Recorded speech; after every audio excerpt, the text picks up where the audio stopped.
हरी हरी तुलसा गोरी गोरी राधा, बांट लिया दोनों ने शाम आधा आधा। कहाँ से आई तुलसा कहाँ से आई राधा, बांट लिया दोनों ने शाम आधा आधा। कुंठ से आई तो साने से आई राधा, बांट लिया दोनों ने शाम आधा आधा।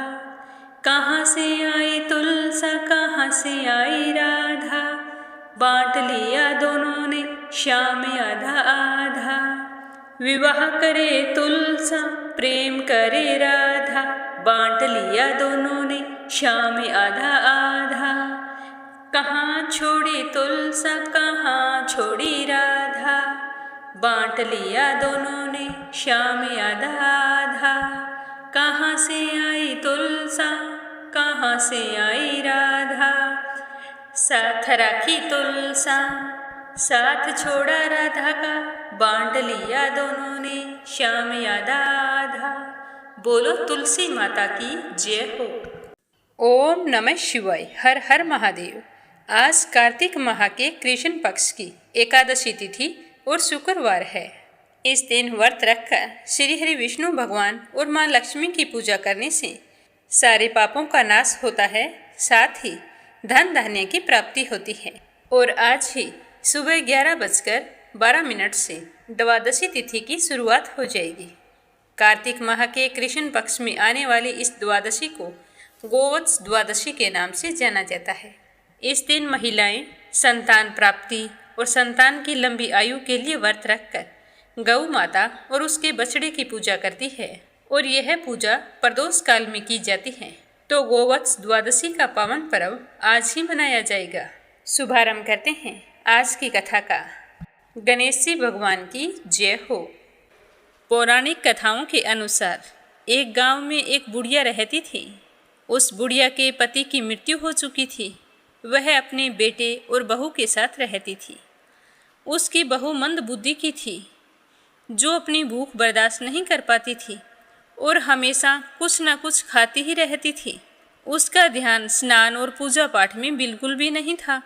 वह सुबह उठकर सबसे पहले खाना खाती और उसके बाद ही घर के कोई दूसरे काम किया करती थी।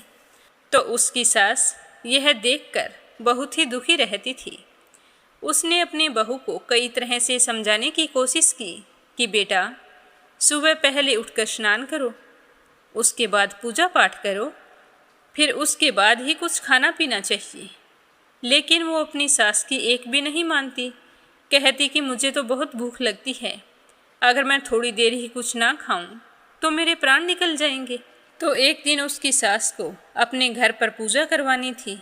तो वह मन में यह सोचकर परेशान हो रही थी कि उसकी बहू तो पूजा पाठ तक भूखी नहीं रहेगी, तो पूजा पाठ सुचारू रूप से संपन्न नहीं होगी, क्योंकि वो तो सुबह उठते ही सबसे पहले खाने के लिए दौड़ेगी और अगर मैं पूजा के लिए कुछ बनाऊंगी तो ज़रूर वो जूठा कर देगी। तो अपनी बहू को पूजा के लिए बनाए गए पकवान से दूर रखने के लिए उस बुढ़िया ने एक तरीका निकाला।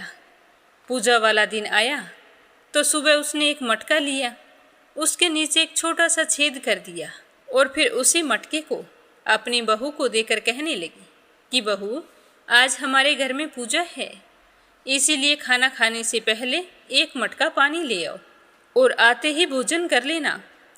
मैं भोजन तैयार करती हूँ और तुम जल्दी से पानी लेकर आओ। तो जैसे ही बहू अपनी सास के हाथ से गड़ा लिया तो उसे वह छोटा सा छेद दिखाई दे गया। तो वह समझ गई कि सासू माँ मुझे जानबूझकर घर से दूर भेज रही हैं। तो वो कहने लगी कि माँ जी, मैं अभी आती हूँ, आज तो मैं पूजा पाठ होने के बाद ही भोजन करूँगी। यह कहकर वो अंदर चली गई। अपनी बहू में आए बदलाव को देखकर बुढ़िया बहुत ही खुश हो रही थी। लेकिन बुढ़िया की बहू और भी चालाक थी। वह अंदर जाकर अपनी साड़ी में आटा बांधकर घड़ा लेकर पनघट पर चली गई। पनघट पर पहुंचकर उसने आटा निकाला और कुएं के पानी से आटा गूंथकर छोटी छोटी रोटियां बना ली और फिर सोचने लगी कि मैं इन रोटियों को सेकूं कहाँ। इधर उधर देखने लगी। तभी शमशान घाट में चिता जलाई जा रही थी। तो बहू ने सोचा कि यह ठीक है, मैं उस चिता पर जाकर ये रोटियां सेक लाऊंगी। तो सारे लोग वहाँ से चले गए। तो वह उस चिता के पास गई और वहाँ जाकर रोटियां सेक ली, पर उसकी रोटी सूखी थी। वो सोचने लगी कि बिना घी के सूखी रोटी कैसे खाऊं? साथ में और कुछ तो है नहीं, पानी के साथ मुझे अच्छी नहीं लगेगी। तो वह पास ही में गणेश जी के मंदिर गई, जहाँ गणेश जी को किसी ने चोला चढ़ाया था। तो उसने देखा कि गणेश जी की तोंद पर खूब सारा घी लगा है। तो उसने झट से अपनी रोटियों को उठाया और गणेश जी के तोंद पर लगे हुए घी से सभी रोटियों को चुपड़ लिया और फिर गणेश जी को भोग लगाकर रोटियां खाने लगी। सारी रोटी खाकर थोड़ा सा आटा बचाया था, वो उस मटके के छेद में लगाया, जिससे वह छेद बंद हो गया। फिर उसने मटके में पानी भरा और घर आ गई। लेकिन गणेश जी उस बहू की इस हरकत से गुस्सा हो गए और गुस्से में उन्होंने अपनी नाक पर अंगुली चढ़ा ली। अब जब गांव वाले गणेश मंदिर आए तो वो देखने लगे कि गणेश जी के नाक पर अंगुली है। तो वो सोचने लगे कि यह कैसे हुआ है। सारे तरह तरह से पूजा पाठ करने लगे, लेकिन गणेश जी अपनी अंगुली वापस नहीं उतार रहे थे। यह बात पूरे नगर में फैल गई। फैलते फैलते राजा तक पहुंच गई। तो राजा ने बड़े बड़े पंडितों और ज्योतिषियों को बुलवाया, हवन करवाया, गणेश जी को तरह तरह के भोग लगाए, दूर्वा अर्पित की, मोदक के लड्डू चढ़ाए, हाथ जोड़कर प्रार्थना की। लेकिन गणेश जी तो नहीं माने और उन्होंने अपने नाक से अंगुली नहीं हटाई। अब सारे लोग चिंतित थे, सोचने लगे कि गणेश जी इस तरह क्रोधित बैठे हैं, कहीं कोई अनर्थ ना हो जाए। तो राजा ने काफ़ी सोच विचार के बाद पूरे गांव में ऐलान करवाया कि जो भी आदमी गणेश जी की नाक से अंगुली हटा देगा, उसे मैं इनाम के तौर पर 5 गांव इनाम में दूंगा। तो यह सुनकर गांव के सभी लोग गणेश जी को मनाने में लग गए, लेकिन गणेश जी तो नहीं माने, वैसे ही अंगुली चढ़ाई बैठे थे। तो सारे थक हार कर बैठ गए। तो यह देखने के लिए वहाँ पर बुढ़िया और उसकी बहू भी गए हुए थे। तो बुढ़िया की बहू कहने लगी कि राजन, मैं गणेश जी के नाक से अंगुली हटा सकती हूँ, अगर आपकी आज्ञा हो तो मैं यह कार्य कर सकती हूँ। तो अपनी बहू की बात सुनकर उसकी सास हंसने लगी और कहने लगी कि जब बड़े बड़े विद्वान भी कुछ नहीं कर पाए तो तुम कैसे गणेश जी को मनाएगी? तुम्हें तो खाना खाने के अलावा कुछ आता ही नहीं है। तो उसकी बहू कहने लगी कि माँ जी, जब तुम्हारी बहू छेद वाले घड़े में पानी ला सकती है तो गणेश जी के नाक पर से अंगुली भी हटा सकती है, आप मेरा यकीन मानिए। तभी वहाँ पर बैठे बड़े बुजुर्ग कहने लगे कि जब सबको मौका मिला है तो एक मौका तो बहू को भी मिलना चाहिए, क्या पता ये सच कह रही हूँ। तो सारे लोग मान गए। तो बहू कहने लगी कि मेरी एक शर्त है कि मेरे घर से लेकर मंदिर तक पर्दा बांधा जाए। तो राजा ने उसके घर से लेकर मंदिर तक आदेश देकर पर्दा बंधवा दिया। अब बहू पहले अपने घर गई और फिर वहाँ से कपड़े धोने वाला धोवना लेकर मंदिर चली गई। सारे लोग पर्दे के आसपास बैठे थे और बहू धोवना लेकर सीधे गणेश मंदिर गई और जाकर कहने लगी कि गणेश जी भगवान, मैंने आपके तोंद से जरा सा घी क्या ले लिया, आपने तो अपने नाक पर अंगुली चढ़ा ली। तो घी लेकर चूरमा बनाया, चूरमा बनाकर सबसे पहले भोग तो तुम ही को लगाया, फिर भी तुम नाराज होकर बैठ गए। क्या सीधे घी से तुम्हारा पेट भर जाता? मुझे कोई पूजा पाठ स्तुति नहीं आती है। अब आप अपनी नाक पर से अंगुली हटा लो, नहीं तो मेरे पास धोवना है, अगर धोवने की एक लगाई तो आपके टुकड़े टुकड़े हो जाएंगे। तो नादान बहू की बात सुनकर गणेश जी को मन ही मन हंसी आने लगी और उनका क्रोध दूर हो गया। वो सोचने लगे कि यह तो पूरी पागल है, अगर सच में मुझे धोवने की मार दी तो नाक पर से अंगुली क्या, मैं तो यहाँ से हट ही जाऊँगा। तो गणेश जी ने बिना सोचे समझे तुरंत ही अपने नाक पर से अंगुली हटा ली। तो अंगुली हटाते ही बहू ने हाथ जोड़कर गणेश जी को प्रणाम किया और कहा कि हे गणेश जी महाराज, मैंने आज तक कोई पूजा पाठ नहीं की है, पर आज से मैं ये प्रण लेती हूँ कि आज के बाद स्नान करके सबसे पहले आपकी पूजा किया करूँगी। यह कहकर गणेश जी भगवान के सामने माथा टेका और फिर बाहर आ गई और हाथ जोड़कर कहने लगी कि राजन, गणेश जी ने अपने नाक पर से अंगुली हटा ली है। तो यह सुनकर राजा और गांव के सारे लोग हैरान हो गए और बहू की जय जयकार करने लगे। तो राजा ने अपने ऐलान के मुताबिक बहू को 5 गांव इनाम में दिए। तो उस बहू की बूढ़ी सास भी यह देखकर बहुत ही खुश हुई और अपनी बहू को हृदय से लगाकर कहने लगी कि बेटा, मैं तो तुझे पागल समझ रही थी, पर तूने तो सच में चमत्कार कर दिखाया। तो वो कहने लगी कि माँ जी, इन सब के पीछे हमारे घर पर जो आपने पूजा करवाई थी उसी का फल है। अगर आप पूजा ना करवाती और मैं पानी लेने के लिए कुएं पर ना जाती तो यह सब कुछ कभी नहीं होता। इस तरह बातें करते हुए दोनों सास बहू खुशी खुशी अपने घर चली गई और फिर उसके बाद सास बहू दोनों रोजाना गणेश जी भगवान की पूजा करने लगी। हे गणेश जी भगवान, जैसे आपने बुढ़िया की बहू का मान रखा और उसका कहना मानकर अपनी नाक पर से अंगुली हटा ली, उसी तरह सबकी सुनना और सबकी मनोकामना पूर्ण करना। प्रेम भाव से कहिए, गणेश जी महाराज की जय हो, तुलसी माता की जय हो। पुराने समय की बात है। एक ब्राह्मण रहता था। वह प्रतिदिन मंदिर जाता था। मंदिर जाकर तुलसी माता की पूजा किया करता था। तो वह तुलसी में जल सींचकर यही प्रार्थना करता कि हे तुलसी माता, मेरे घर में आनंद मंगल करना। तो ऐसा करते करते कई साल बीत गए। एक दिन ब्राह्मण तुलसी माता की पूजा करके मंदिर से बाहर निकल रहा था। तो मंदिर की सीढ़ियों पर एक लड़की बैठी थी। तो वो कहने लगी कि बाबा, मुझे भी अपने साथ ले चलो, मैं तुम्हारे घर चलना चाहती हूँ। तो ब्राह्मण सोचने लगा कि मेरे तो पहले से 6 लड़कियाँ हैं। बड़ी मुश्किल से मेहनत मजदूरी करके उनका पालन पोषण करूँगा और 7 लड़कियों को मैं कैसे पालूँगा? इतनी लड़कियों की शादी मैं कैसे कराऊँगा? मेरे पास तो कुछ है नहीं। तो ऐसा सोचकर वह उस लड़की से कुछ नहीं बोला और चुपचाप अपने घर आ गया। अब रोजाना ब्राह्मण जब भी जाता तो वह लड़की सीढ़ियों पर बैठी मिलती और कहती कि बाबा, मैं भी आपके साथ चलूं। तो ब्राह्मण रोजाना एक ही बात सुनकर सोच सोचकर परेशान रहने लगा कि मुझे क्या करना चाहिए। इसी तरह सोच विचार में उसने खाना पीना छोड़ दिया और दिन ब दिन कमज़ोर होने लगा। तो एक दिन उसकी पत्नी ने पूछा कि स्वामी, क्या बात है, आजकल तुम इतने उदास क्यों दिखाई देते हो? तो ब्राह्मण कहने लगा कि क्या बताऊं, मैं मंदिर जाता हूँ, वहाँ पर एक छोटी सी सुंदर कन्या बैठी रहती है और मुझे देखते ही कहने लगती है कि बाबा, मैं आपके साथ चलूँ, मैं आपके घर रहना चाहती हूँ। अब तुम ही बताओ कि मैं उससे क्या कहूँ।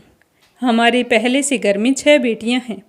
तो ब्राह्मण की बात सुनकर उसकी पत्नी कहने लगी, अरे इसमें परेशान होने वाली क्या बात है, आ रही है तो आने दो। जिस तरह 6 बेटियों का पालन पोषण करते हैं उसी तरह उसका भी कर देंगे। जिस तरह इनकी शादी होगी उसी तरह उसी की हो जाएगी। ये कोई सोचने की बात नहीं है। ऐसा ही सोच लो कि अपने 7 बेटियां हैं। तो अपनी पत्नी की बात सुनकर वह दूसरे दिन मंदिर गया तो वहाँ पर वो कन्या बैठी थी। देखते ही कहने लगी कि बाबा, मैं आपके साथ चलूँ? तो ब्राह्मण ने कहा कि हाँ बेटा, चलो। तो वह बड़ी ही खुश हुई और खुशी खुशी ब्राह्मण के घर आ गई। उसे देखकर ब्राह्मण की पत्नी और उसकी बेटियां बड़ी ही प्रसन्न हुई। अब वो कन्या रोजाना सुबह सवेरे जल्दी उठती, अपनी माँ के कामों में हाथ बटाती। तो यह देखकर ब्राह्मण बहुत ही खुश होता और मन ही मन सोचता कि जिस दिन से कन्या घर आई है उसी दिन से उसके भाग खुल गए हैं, अन्न धन के भंडार भर गए हैं, धन वैभव की प्राप्ति हो रही है। तो वो ब्राह्मण सोचने लगा कि यह कन्या तो बड़ी भाग्यशाली है। तो ऐसा करते करते समय बीतता गया। एक दिन ब्राह्मण ने अपनी पत्नी से कहा कि अपनी बेटियां शादी योग्य हो गई हैं, हमें इनके लिए वर की तलाश करनी चाहिए। जब ब्राह्मण 7 कन्याओं की शादी के लिए वर ढूंढने जाने लगे तो छोटी कन्या ने कहा कि बाबा, पहले मेरी 6 बहनों की शादी कर दो, उसके बाद में मेरी शादी करना। तो उसके बाबा ने कहा ठीक है। फिर 6 बहनों के लिए अच्छे वर देखकर उनकी शादी तय कर दी। तो तुलसी माता की कृपा से उनके घर में खूब सारा जेवर, धन, कपड़ा, खाना सब कुछ तैयार हो गया और धूमधाम से उसकी 6 बहनों की शादी हो गई और उन्हें खूब सारा दान दहेज देकर विदा कर दिया। फिर ब्राह्मण दंपति आपस में बात करने लगे कि जिस दिन से यह कन्या हमारे घर आई है उसी दिन से हमारे तो भाग खुल गए हैं। अब हमें इसके लिए भी एक अच्छा सा वर देखकर शादी करनी चाहिए। तो इस तरह सोच विचार करके दोनों सो गए। सुबह जब ब्राह्मणी उठी तो देखा कि जहाँ पर उनकी छोटी कन्या सोई हुई थी वहाँ पर एक तुलसी का पौधा लगा था और पास में घी का दीपक जल रहा था। तो यह देखकर उसे बड़ी ही हैरानी हुई और उसने ब्राह्मण को उठाया कि देखो ये सब क्या है। तो ब्राह्मण के देखते ही सब कुछ समझ में आ गया। कहने लगे कि इतने सालों से हमारे बीच तुलसी माता रह रही थी और हमें पता भी नहीं चला। उस दिन के बाद में ब्राह्मण और उसकी पत्नी सुबह जल्दी उठकर स्नान करते, तुलसी माता की पूजा करते और फिर अन्य कोई काम करते। हे तुलसी माता, जैसे आपने ब्राह्मण के घर आनंद मंगल किया वैसे सबके घर करना, सुख सौभाग्य का वास करना, अन्न धन के भंडार भरना। बोलो तुलसी माता की जय हो। ग्यारस माता की जय हो। एक समय की बात है, धर्मराज युधिष्ठिर भगवान श्री कृष्ण से कहने लगे कि हे माधव, आप मुझे कार्तिक माह के कृष्ण पक्ष की एकादशी की कथा सुनाइए। इस एकादशी का नाम क्या है? इस एकादशी का व्रत करने से हमें कौन से पुण्य फलों की प्राप्ति होती है और यह व्रत हमें कौन से नियमों का पालन करते हुए रखना चाहिए? कृपया करके मुझे सब कुछ बताइए। तो भगवान श्री कृष्ण ने कहा कि हे राजन, कार्तिक माह के कृष्ण पक्ष की एकादशी का नाम रमा है। इसका व्रत करने से सभी पापों से मुक्ति मिलती है। इस दिन व्रत रखने वाले को सुबह जल्दी उठना चाहिए। सूर्योदय से पहले स्नान करके घर के मंदिर में बैठकर श्री हरि विष्णु के सामने घी का दीपक जलाएं और एक जल से भरा हुआ कलश रख लें और व्रत का संकल्प लेते हुए भगवान श्री हरि से कहें कि हे भगवान, मैंने आज आपके निमित्त एकादशी का व्रत रखा है। जो कुछ भी मैं आपको अर्पण करूं स्वीकार करना और मेरा व्रत अच्छे से पूरा हो, आशीर्वाद देना।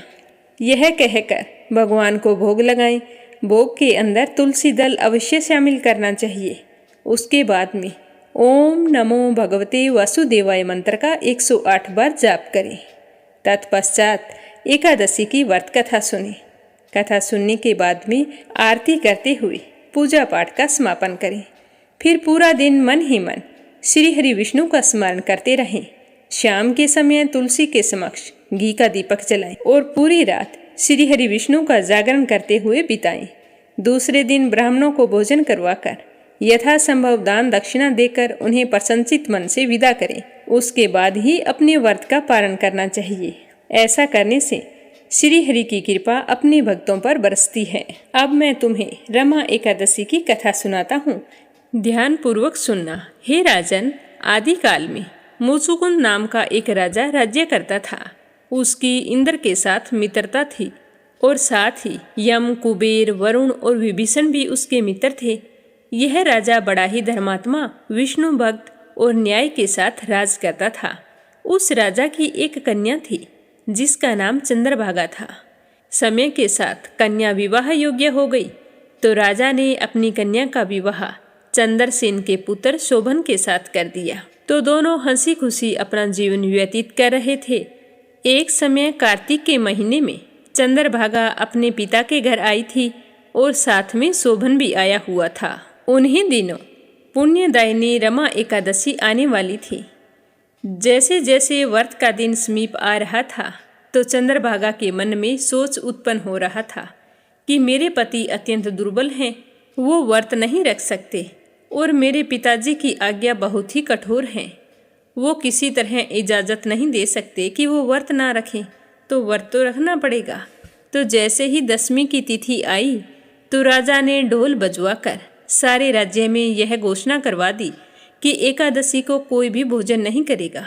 तो यह सुनते ही शोभन को बहुत ही चिंता हुई और वह अपनी पत्नी के पास आकर कहने लगा कि चंद्रभागा, मुझे क्या करना चाहिए? तुम्हें तो पता है कि मैं कितना कमज़ोर हूँ, किसी भी प्रकार की भूख को सहन नहीं कर सकता। मुझे कोई ऐसा उपाय बतलाओ जिससे मेरे प्राण बच जाए। अगर मैंने भोजन नहीं किया तो मेरे प्राण चले जाएंगे। तो चंद्रभागा कहने लगी कि स्वामी, मेरे पिता के राज में एकादशी के दिन कोई भी अन्न ग्रहण नहीं करता है। हाथी, घोड़ा, ऊंट, बिल्ली, गऊ आदि कोई भी अन्न या जल ग्रहण नहीं करते हैं। फिर मनुष्य के लिए तो ये सब कुछ संभव ही नहीं है।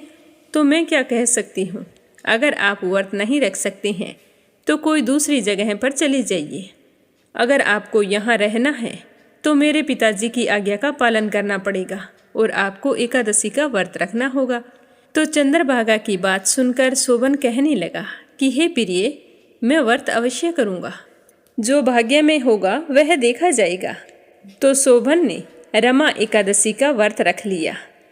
लेकिन शोभन तो भूख और प्यास से अत्यंत पीड़ित होने लगा। जैसे तैसे दिन बीत गया। जब सूर्य नारायण अस्त हो गए और रात्रि को जागरण का समय आया, जो वैष्णवों को अत्यंत हर्ष देने वाला था, परंतु शोभन के लिए बहुत ही दुखदायी साबित हुआ। प्रातःकाल होते होते शोभन के प्राण निकल गए। राजा को पता चला तो राजा ने सुगंधित काष्ठ से उसका दाह संस्कार करवा दिया। चंद्रभागा अपने पति को खोकर बहुत ही दुखी थी, परंतु अपने पिता की आज्ञा से अपने शरीर को दग्ध नहीं किया और शोभन की अंत्येष्टि क्रिया के बाद में अपने पिता के घर में ही रहने लगी।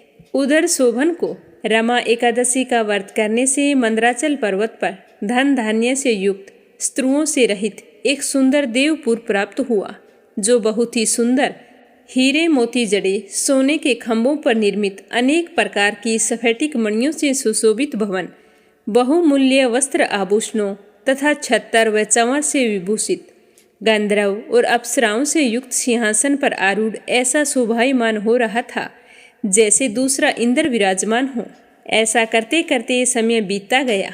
चंद्रभागा एकादशी के व्रत करती रही। एक समय मुचुकुंद नगर में रहने वाले एक सोम शर्मा नाम के पंडित तीर्थ यात्रा के लिए निकले। तो वो घूमते घूमते उसी जगह जा पहुँचे जहाँ पर शोभन का राज्य था। तो ब्राह्मण वहाँ पर पहुँचा तो शोभन को देखते ही उसे पहचान लिया और सोचने लगा कि यह तो शोभन है, चंद्रभागा के पति और हमारे राजा के दामाद हैं। तो हैरान होते हुए पंडित जी उसके पास चले गए। तो उन्हें देखते ही शोभन ने भी उन्हें पहचान लिया और अपने आसन से खड़ा होकर उनके पास आया और प्रणाम करके कुशल क्षेम पूछा। तो ब्राह्मण ने कहा कि राजा मुचुकुंद और आपकी पत्नी सकुशल है, नगर में सारी प्रजा सकुशल है, परंतु हे राजन, हमें तो यह देखकर आश्चर्य हो रहा है कि आप यहाँ पर कैसे? आपकी तो रमा एकादशी के दिन मृत्यु हो गई थी। मुझे इस वृतांत के बारे में बताइए जिससे आपको ऐसा सुंदर नगर, जो ना कभी देखा है ना कभी सुना है, आपको कैसे प्राप्त हुआ? तो शोभन कहने लगा कि पंडित जी, कार्तिक कृष्ण पक्ष की रमा एकादशी का व्रत मैंने किया था, उसी से मुझे यह नगर प्राप्त हुआ है, परंतु यह अस्थिर है। यह स्थिर हो जाए ऐसा कोई उपाय कीजिए। तो ब्राह्मण कहने लगा कि हे राजन, यह स्थिर क्यों नहीं है और स्थिर कैसे होगा, यह आप ही बतलाइए। आप जो कहेंगे वह उपाय मैं अवश्य करूँगा।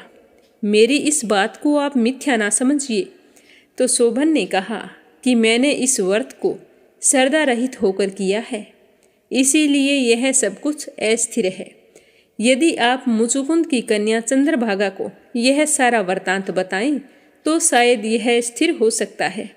तो ऐसा सुनकर वह ब्राह्मण बहुत ही खुश हुआ और कहने लगा, अगर ऐसी बात है तो मैं अभी अपने नगर को लौट जाता हूँ और वहाँ जाकर चंद्रभागा को सारी बात बता दूंगा। तो बड़ी ही खुशी से वह श्रेष्ठ ब्राह्मण नगर को लौट आया और चंद्रभागा से मिलकर सारा वृतांत कह सुनाया।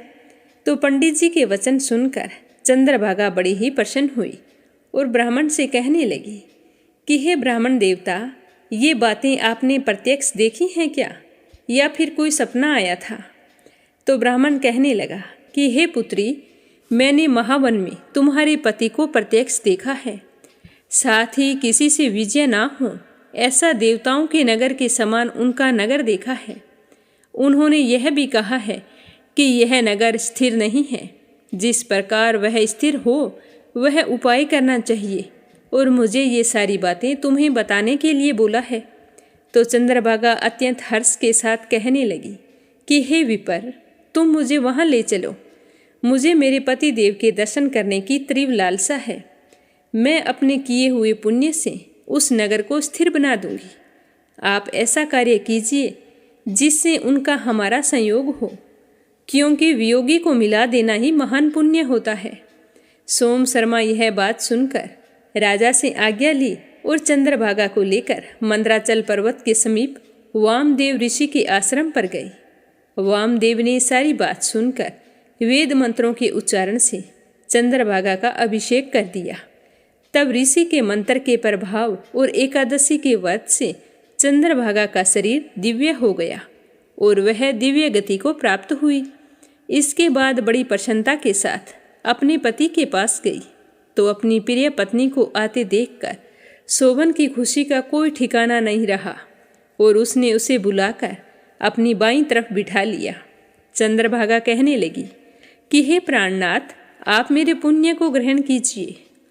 अपने पिता के घर जब मैं 8 वर्ष की थी तब से विधि पूर्वक एकादशी के व्रत श्रद्धापूर्वक करती आ रही हूँ।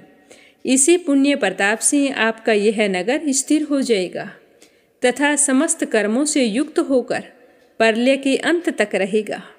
इस प्रकार चंद्रभागा ने दिव्य आभूषणों और वस्त्रों से सुसज्जित होकर अपने पति के साथ समस्त सुखों का भोग करने लगी। इस तरह कथा सुनाते हुए भगवान श्री कृष्ण ने कहा कि हे राजन, यह मैंने रमा एकादशी का महात्म्य कहा है।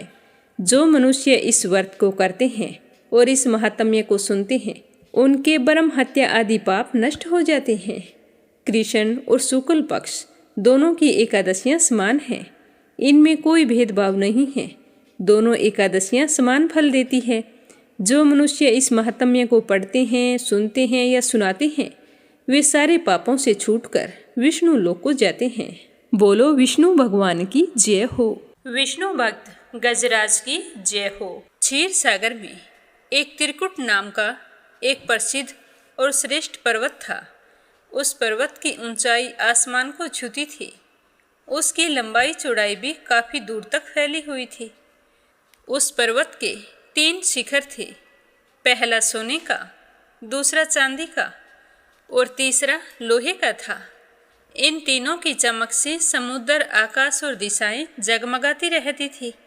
इसके अलावा भी उसकी कई छोटी छोटी चोटियां थीं जो रत्न और कीमती धातुओं से बनी हुई थी। सब ओर से समुद्र की लहरें आकर इस पर्वत के निचले भाग से टकराती थी, जिससे ऐसा लगता था कि समुद्र इसके पांव पखार रहा है।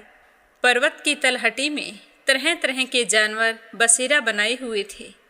इसके ऊपर बहुत सारी नदियाँ और सरोवर भी थे। इसी पर्वतराज त्रिकूट की तराई में एक तपस्वी महात्मा रहते थे। उन महात्मा का नाम था वरुण।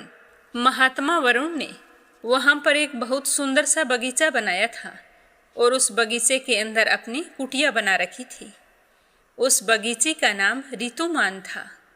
इसमें सब ओर से अत्यंत दिव्य वृक्ष शोभा पा रहे थे जो हमेशा फल फूलों से लदे रहते थे।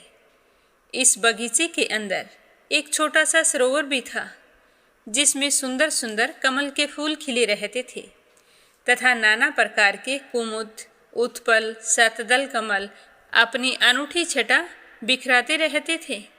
हंस, चक्रवाक और सारस आदि पक्षी भी झुंड के झुंड वहाँ पर बैठे रहते थे। मछली और कछुओं के खिलवाड़ से कमल के फूल जो हिलते थे तो उनसे उनका पराग झड़कर सरोवर के जल को और भी अधिक सुगंधित कर देता था। कदम, नरकुल, बैंत, बैन आदि वृक्षों से यह घिरा रहता था। कुंद, कुर्बक, अशोक, सिरस, वन मल्लिका, सोन जूही नाग, हरसिंगार, मल्लिका, सतपतर, माधवी और मोगरा आदि सुंदर सुंदर फूल हर ऋतु में लगे रहते थे, जिसके कारण उस महात्मा की वह बगीची बहुत ही सुंदर दिखाई देती थी। क्षीर सागर से त्रिकुट पर्वत पर सब कुछ ठीक ठाक चल रहा था, लेकिन एक बार एक ऐसी घटना घट गई जिसे देखकर सभी का कलेजा कांप उठा। इस पर्वत के घोर जंगल में एक विशाल मतवाला हाथी रहता था। वह कई शक्तिशाली हाथियों का सरदार था। उसके पीछे बड़े बड़े हाथियों के झुंड चलते थे। इस हाथी से उसके महान बल के कारण बड़े बड़े हिंसक जानवर डरते थे, लेकिन छोटे जानवर लंगूर, भैंसे, भेड़िए, हिरण, रींछ, कुत्ते, खरगोश वे सारे इसकी छत्र छाया में निर्भय होकर घुमा करते थे, क्योंकि उसके रहते कोई भी हिंसक जानवर उन पर हमला नहीं कर सकता था। वह हाथी बड़ा ही मदमस्त था। उसके सिर के पास से टपकते मद का पान करने के लिए भंवरे उसके पास गूंजते रहते थे। एक दिन की बात है, बड़े जोरों की धूप थी। वह हाथी प्यास से व्याकुल हो उठा और अपने झुंड के साथ उसी सरोवर में उतर पड़ा, जो त्रिकुट की तराई में स्थित था। जल उस समय अत्यंत शीतल और अमृत के समान मधुर था। तो वह गजराज उस जल को अपनी सूंड में भर भर कर जी भर के पिया और उसके बाद सूंड भरकर साथ आई हथनियों को नहलाने लगा और खुद पर भी पानी की बौछार करके अपनी थकान मिटाई। इस तरह ठंडे और शीतल जल में वह हाथी सब कुछ भूल चुका था। वह जल क्रीड़ा का आनंद उठा रहा था। उसे यह पता नहीं था कि उसी सरोवर के अंदर एक बहुत बलवान मगरमच्छ भी रहता है। तो उसी समय मगरमच्छ ने क्रोधित होकर गजराज के पैर को जोरों से पकड़ लिया और उसे खींचकर सरोवर के अंदर ले जाने लगा। उसके पैने दांतों के गड़ने से हाथी को बहुत ही दर्द हो रहा था और उसके पैरों से खून निकल रहा था। उस खून से सरोवर का सारा पानी लाल हो गया। हाथी ने मगरमच्छ के मुख से अपना पैर छुड़ाने की बहुत कोशिश की, लेकिन वह छुड़ा नहीं पा रहा था। उसके साथ आई हथनियाँ बहुत ही चिंतित हो गई। उन सब ने मिलकर हाथी को जल से बाहर खींचने का प्रयास किया, लेकिन वो सफल नहीं हुई। तो वे डर के मारे जोर जोर से चिंघाड़ने लगी। तो उनकी आवाज़ सुनकर दूर दूर से अनेकों हाथी वहाँ पर आ गए। सब ने मिलकर हाथी को बाहर निकालना चाहा, लेकिन कोई भी निकालने में कामयाब नहीं हो पाया। तो सारे हाथियों और हथनियों को बहुत ही दुख हो रहा था कि उनके सरदार हाथी को किस तरह एक मगरमच्छ उसे खींचकर पानी के अंदर लेकर जा रहा है। लेकिन सारे बेबस थे, कुछ भी नहीं कर पा रहे थे। सारे हाथी शांत होकर एक ओर बैठ गए और फिर मगरमच्छ और हाथी के बीच में युद्ध चलने लगा। दोनों अपने आप में काफ़ी बलशाली थे और हार मानने वाले नहीं थे। तो कभी मगरमच्छ हाथी को खींचकर पानी के अंदर ले जाता, तो कभी हाथी मगरमच्छ को खींचकर पानी के बाहर ले आता। काफ़ी कोशिशों के बाद भी हाथी का पैर मगरमच्छ के मुख से छूट नहीं रहा था, बल्कि उसके दांत हाथी के पैर में और भी गहरे गड़ते जा रहे थे। सरोवर का पानी पूरी तरह से लाल हो गया था। इस तरह हाथी और मगरमच्छ के बीच यह युद्ध कई दिनों तक चलता रहा। अंत में अधिक रक्त बह जाने के कारण हाथी का शरीर स्थिर पड़ने लगा। उसे लगा कि अब वह मगरमच्छ के हाथों परास्त हो जाएगा। उस समय उसे कोई भी उपाय दिखाई नहीं दे रहा था। अपनी मृत्यु को समीप पाकर हाथी को उस समय भगवान नारायण की याद आई, क्योंकि उसने पूर्व जन्म में निरंतर भगवान श्री हरि विष्णु की आराधना की थी। इसीलिए उसे भगवत स्मृति हो गई। तो उसने सब कुछ याद आते ही निश्चय किया कि मैं कराल काल के भय से चराचर प्राणियों के शरण्य सर्वसमर्थ प्रभु की शरण ग्रहण करता हूँ। ऐसा निश्चय करके गजेंद्र अपने मन को एकाग्र करके अपने पूर्व जन्म में सीखे हुए श्रेष्ठ स्तोत्र के द्वारा गजेंद्र मोक्ष की स्तुति करने लगा। उसने एक कमल का फूल तोड़ा और आसमान की ओर इस तरह उठाया जैसे वह उसे भगवान को अर्पित कर रहा हो। अब तक वह मगरमच्छ द्वारा खींचे जाने से सरोवर के मध्य गहरे जल में चला गया था। उसका सूंड का मात्र वही भाग ऊपर बचा था। उस सूंड में उसने लाल कमल का पुष्प पकड़ रखा था और उसे आसमान की ओर उठाकर वह भगवान श्री हरि विष्णु को स्मरण कर रहा था और वह यह बिल्कुल भूल चुका था कि वह कितना शक्तिशाली है। अपने आप को असहाय समझकर उसने नारायण को पुकारा तो भगवान नारायण समझ गए कि आज मेरे भक्त के मन से शक्ति का अहंकार जाता रहा और वह पूरी तरह से मेरा शरणागत है और वह इस समय मेरे अलावा और किसी को नहीं पुकार रहा है। उसकी एकमात्र बुद्धि मुझे में लगी हुई है। तो भगवान श्री हरि विष्णु गरुड़ पर सवार होकर चक्कर धारण किए हुए सरोवर के किनारे पहुंच गए। जब उन्होंने देखा कि गजेंद्र हाथी डूबने वाला है तो वह जल्दी से गरुड़ से कूद पड़े। उस समय तक तो वहाँ बहुत सारे देवी देवता भगवान के आगमन को समझकर वहाँ उपस्थित हो गए थे। सभी के देखते ही देखते भगवान ने हाथी और गजेंद्र को एक क्षण में ही सरोवर से खींचकर बाहर निकाल दिया। तो यह देखकर देवताओं को बड़ा ही आश्चर्य हुआ। तभी विष्णु जी के चक्कर ने ग्रह का मुंह फाड़ दिया और हाथी का पैर बाहर निकल आया। उसे किसी तरह की कोई क्षति नहीं पहुंची। वह मगरमच्छ सबके देखते ही देखते तड़प कर मर गया और हाथी भगवान की कृपा दृष्टि से पहले की तरह स्वस्थ हो गया। तो ब्राह्मण आदि देवगण श्री हरि विष्णु भगवान की प्रशंसा करते हुए उनके ऊपर फूलों की वर्षा करने लगे। सिद्ध और ऋषि महर्षि पर ब्रह्मा भगवान विष्णु का गुणगान करने लगे और सबके देखते ही देखते वह मगरमच्छ दिव्य शरीरधारी हो गया।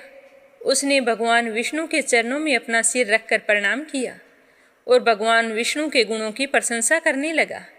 और भगवान का स्पर्श पाते ही वह पाप से मुक्त होकर अभिशप्त गंधर्व ने प्रभु की परिक्रमा की और उनके त्रिलोक्य वंदित चरण कमलों में प्रणाम करके अपने लोक को चला गया।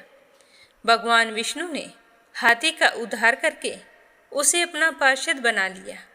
गंधर्व सिद्ध और देवगण उनकी लीला का गान करने लगे।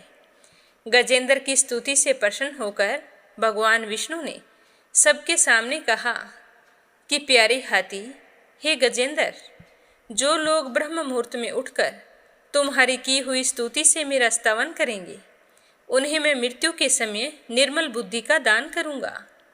यह कहकर भगवान विष्णु ने पार्षद के रूप में हाथी को साथ लिया और गरुड़ पर सवार होकर अपने दिव्य धाम को चले गए। वह मगरमच्छ और हाथी पूर्व जन्म में कपिल मुनि महर्षि कर्दम के पुत्र थे। कर्दम ऋषि की पत्नी का नाम देवहूति था। उन्हीं के गर्भ से कपिल मुनि का जन्म हुआ था। लेकिन उन्हीं देवहूति को कर्दम जी से पहले कई और भी संतानें हुई थी। उन्हीं कर्दम और देवहूति के कपिल मुनि से दो बड़े पुत्र थे जो कि वेदज्ञ थे। एक बार राजा के यहाँ यज्ञ संपन्न करने आए थे। जब दोनों को धन मिला तो उस धन को लेकर उन दोनों में विवाद हो गया। तभी दोनों ने एक दूसरे को मगरमच्छ और हाथी की योनि में जाने का श्राप दे दिया। वे दोनों विष्णु भगत थे और दोनों की बात सत्य भी हुई। लेकिन मौत से पहले उन्होंने तपस्या करके विष्णु जी को प्रसन्न कर लिया था और वरदान में मुक्ति की मांग की थी। इसीलिए अगले जन्म में उन्हें अपने पूर्व जन्म का स्मरण था और अगले जन्म में फिर दोनों ने भगवान श्री हरि विष्णु के हाथों मुक्ति पाई थी। बोलो जगत के पालनहार श्री हरि विष्णु भगवान की जय हो। आज शुक्रवार का दिन है जो कि लक्ष्मी माता और उन्हीं के स्वरूपों को समर्पित है। तो माँ लक्ष्मी की कृपा पाने के लिए सुनते हैं माँ महालक्ष्मी की कथा। पुराने समय की बात है कि एक गांव था जिसमें एक गरीब ब्राह्मण रहता था। वह भगवान श्री हरि विष्णु का परम भगत था। नियमित रूप से विष्णु जी की पूजा करता था। ऐसा करते करते सालों बीत गए। उस ब्राह्मण की गरीबी दूर नहीं हुई। भगवान ने एक दिन देखा कि आंधी हो या तूफान, यह मेरे मंदिर जरूर आता है। किसी भी हाल में मेरी पूजा करना नहीं छोड़ता, तो मुझे इसे दर्शन देने चाहिए।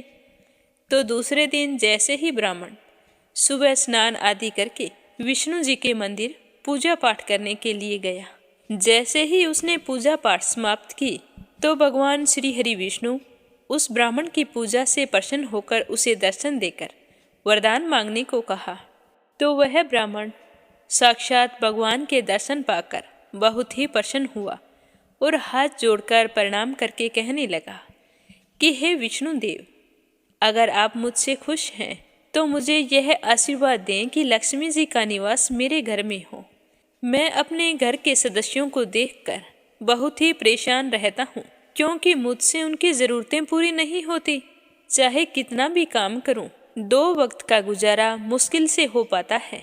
अगर आपकी कृपा से लक्ष्मी जी का निवास मेरे घर में हो तो मैं अपने आप को धन्य समझूंगा। तो ब्राह्मण की यह बात सुनकर विष्णु जी कहने लगे कि लक्ष्मी प्राप्ति का उपाय मैं तुम्हें बताता हूँ, तुम उसे करना। लक्ष्मी जी का निवास तुम्हारे घर जरूर होगा। कल सुबह जल्दी आकर मंदिर के सामने बैठ जाना। यहाँ पर सुबह सवेरे जल्दी एक स्त्री आती है जो यहाँ आकर उपले थापती है। तुम ऐसा करना, उसे अपने घर जाने का निमंत्रण देना। वो धन की देवी है। जब लक्ष्मी जी तुम्हारे पास आएंगी तो तुम्हारा घर धन धान्य से भर जाएगा। इतना कहकर विष्णु भगवान वहाँ से अंतर्ध्यान हो गए और ब्राह्मण खुशी खुशी घर आ गया। वह विष्णु भगवान के दर्शनों को याद करके बार बार बहुत ही खुश हो रहा था और लक्ष्मी माता से मिलने की प्रतीक्षा भी उसे बेचैन कर रही थी। उसे ढंग से रात्रि में नींद भी नहीं आई। अगले दिन वह ब्राह्मण सुबह जल्दी उठा और स्नान ध्यान करने के बाद में विष्णु मंदिर गया और वहाँ पर पूजा अर्चना करके सीढ़ियों पर आकर बैठ गया। तभी वो ब्राह्मण देखता है कि कुछ ही देर में एक औरत वहाँ पर आती है और चुपचाप उपले थापने लगती है। तो ब्राह्मण उसे देखकर बहुत ही खुश होता है। सोचता है कि विष्णु जी ने मुझे इसी औरत के बारे में बताया था, क्योंकि वह औरत सोने के गहनों से लदी हुई लक्ष्मी जी के समान ही प्रस्तुत हो रही थी। तो ब्राह्मण ने उसके पास जाकर प्रणाम किया और लक्ष्मी माता से कहा कि हे लक्ष्मी माँ, तुम मेरे घर में निवास करो। तो लक्ष्मी जी समझ गई कि यह सब विष्णु जी ने ही उसे करने के लिए कहा है। तो वह उस ब्राह्मण से कहने लगी कि हे ब्राह्मण, तुम्हारी गरीबी से परेशान हो तो तुम ऐसा करो, महालक्ष्मी व्रत करो। तो वह ब्राह्मण कहने लगा कि यह व्रत कैसे किया जाता है। तो लक्ष्मी माता ने कहा कि यह व्रत 16 दिनों तक किया जाता है और 16वें दिन रात को चंद्रमा को अर्घ्य देने के बाद ही तुम्हारा व्रत पूरा होता है और तुम्हारी मनोकामना पूर्ण हो जाती है। तुम यह व्रत किसी भी महीने के शुक्ल पक्ष की अष्टमी तिथि से शुरू कर सकते हो। इतना कहकर लक्ष्मी माता वहाँ से अंतर्ध्यान हो गई और वह ब्राह्मण खुशी खुशी घर आ गया। जैसे ही शुक्ल पक्ष की अष्टमी तिथि आई तो ब्राह्मण ने जिस तरह लक्ष्मी माता ने बताया था, लक्ष्मी जी का पूजन करना शुरू कर दिया। पूरे श्रद्धा भाव से माँ लक्ष्मी का पूजन करता और व्रत रखता। सुबह पूजा पाठ करके माँ को खीर का भोग लगाता। इसी तरह 16 दिन बीत गए तो 16वें दिन उसने विधिवत लक्ष्मी माता की पूजा अर्चना की और शाम के समय उत्तर दिशा की ओर मुंह करके लक्ष्मी माता को पुकारा कि हे माँ, मैंने पूरे विधि विधान से आपका महालक्ष्मी व्रत पूर्ण कर दिया है। अब आप मुझे अपना आशीर्वाद प्रदान करें। तो ब्राह्मण की आवाज़ सुनकर माँ लक्ष्मी बहुत ही प्रसन्न हुई। उसकी पूजा और व्रत से प्रसन्न होकर माँ ने भी अपना वचन पूरा किया, जिससे उस ब्राह्मण के घर में अन्न धन का वास हो गया और घर के सारे सदस्य सुखपूर्वक रहने लगे और वह ब्राह्मण हमेशा नियम से लक्ष्मी माता का व्रत और पूजन करने लगा। कहा जाता है कि तब से ही लक्ष्मी माता का यह व्रत पूरी श्रद्धा के साथ किया जाता है, जिससे व्यक्ति को माँ लक्ष्मी का आशीर्वाद मिलता है और वह हमेशा सुखी और संपन्न रहता है। प्रेम से बोलो लक्ष्मी माता की जय हो। अब सुनते हैं कार्तिक मास महात्म्य का आगे का अध्याय। बोलो श्री हरि विष्णु भगवान के अनंत स्वरूपों की जय हो। जब भगवान शिव के गण युद्ध क्षेत्र से निराश होकर वहां से भाग खड़े हुए और शिव जी के पास जाकर सारी बातें विस्तार से कह सुनाई, तो यह सुनकर शिव जी को बहुत ही गुस्सा आया और वे अपना रुद्र रूप धारण करके नंदी पर सवार होकर युद्ध भूमि में आ गए। उनको आया देखकर उनके पराजित गण फिर से वहां आ गए और सिंहनाद करते हुए आयुधों से दैत्यों पर प्रहार करने लगे। भीषण रूपधारी रुद्र को देखकर सारे दैत्य भागने लगे। तब जलंधर हजारों बाण छोड़ता हुआ शंकर जी की ओर दौड़ पड़ा। उसके शुभ निशुंभ आदि वीर भी शंकर जी की ओर दौड़ पड़े। इतने में शंकर जी ने जलंधर के सभी बाणों को काट काट कर अन्य बाणों की आंधी से दैत्यों को अपने फरसे से मार डाला। खड़गोरमा नामक दैत्य को अपने फरसे से मारकर बलाहक का सिर भी काट दिया। गमसर भी मारा गया और शिवजी के गण चीसी ने प्रचंड नामक दैत्य का सिर काट डाला। किसी को शिवजी के बैल ने मारा और कई उनके बाणों द्वारा मारे गए। यह देखकर जलंधर अपने शुंभ आदि दैत्यों को धिक्कारने लगा और भयभीतों को धैर्य देने लगा, पर किसी भी प्रकार उसके दैत्य युद्ध के लिए नहीं आए। सारी दैत्य सेना वहां से पलायन करने लगी। तब महादैत्य जलंधर ने क्रोधित होकर शिवजी को ललकारा और एक साथ 70 बाण मारकर शिवजी को दग्ध कर दिया। शिवजी उसके बाणों को काटते रहे, यहाँ तक कि उन्होंने जलंधर की ध्वजा, छत्तर और धनुष को भी काट दिया। फिर 7 बाणों से उसके शरीर में भी गहरा आघात पहुंचाया। धनुष के कट जाने पर जलंधर ने गदा उठाई तो शिवजी ने उसकी गदा के भी टुकड़े टुकड़े कर दिए। तब उसने समझा कि शंकर जी मुझसे अधिक बलवान है, तो उसने गंधर्व माया उत्पन्न कर दी। अनेक गंधर्व अप्सराओं के गण पैदा हो गए। वीणा और मृदंग आदि बाजों के साथ नृत्य व गान होने लगा। इससे अपने गणों सहित रुद्र भी मोहित हो गए और एकाग्र होकर उन्हें देखने लगे। युद्ध उन्होंने बंद कर दिया। फिर तो काम मोहित जलंधर बड़ी शीघ्रता से शंकर का रूप धारण करके वृषभ पर बैठकर पार्वती के पास जा पहुँचे। और उधर जब पार्वती जी ने देखा कि शंकर जी आ रहे हैं, तो वो अपने सखियों के साथ बैठी थी। उन्हें छोड़कर आगे चलने लगी। तो पार्वती जी का रूप और सौंदर्य देखकर दैत्य जलंधर कामातुर हो उठा। पार्वती जी समझ गई थी कि ये शिवजी के रूप में कोई दैत्य है, तो वह उसी समय वहाँ से अंतर्ध्यान हो गई और उत्तर की मानस पर चली गई। और वहाँ जाकर पार्वती जी ने विष्णु जी को बुलाकर दैत्य जलंधर का वह सारा कृत्य कह सुनाया और साथ ही विष्णु जी से पूछा कि क्या आपको इस बात के बारे में पता है। तो भगवान श्री हरि विष्णु पार्वती जी की बात सुनकर कहने लगे कि आपकी कृपा से मुझे सब कुछ पता है। हे माता, आप जो भी आज्ञा करेंगी मैं उसका पालन करूँगा। तो पार्वती जी कहने लगी कि हे विष्णु, दैत्य ने जो मार्ग खोला है उसका अनुसरण उचित है। मैं तुम्हें आज्ञा देती हूँ कि उसकी पत्नी का पतिव्रत भंग कर दो, तभी वह दैत्य मारा जा सकेगा। तो पार्वती जी की आज्ञा पाते ही विष्णु जी उसको शिरोधार्य करके छल करने के लिए जलंधर के नगर की ओर चले गए। वहां जाकर विष्णु जी ने दैत्यराज जलंधर की पत्नी वृंदा का पतिव्रत धर्म भंग करने का विचार किया और उसी नगर में वे एक बाग में जाकर ठहर गए। और भगवान विष्णु की माया से वृंदा को रात्रि में स्वप्न आया। स्वप्न में वो देखने लगी कि उसका पति जलंधर निवस्त्र होकर सिर पर तेल लगाए हुए महिष पर चढ़ा है। वह काले रंग के फूलों की माला पहने हुए हैं तथा उसके चारों ओर हिंसक जीव है। वह सिर मुंडाए हुए अंधकार में दक्षिण दिशा की ओर जा रहा है और पूरा नगर समुद्र में डूबा हुआ दिखाई दे रहा था। इस तरह के वृंदा ने बहुत से स्वप्न देखे। तत्काल ही उसकी नींद खुल गई और वह अपने स्वप्न पर विचार करने लगी। इतने में उसने सूर्य देव को उदय होते हुए देखा तो सूर्य में उसे एक छिद्र दिखाई दिया। वह कांतिहीन था। तो यह देखकर वृंदा ने सोचा कि ये तो बहुत ही अशुभ संकेत है, जरूर कोई अनिष्ट होने वाला है। तो वह भयभीत हो गई और रोती हुई छज्जे पर गई। अटारी पर भूमि पर उसके मन को कहीं भी शांति प्राप्त नहीं हो रही थी।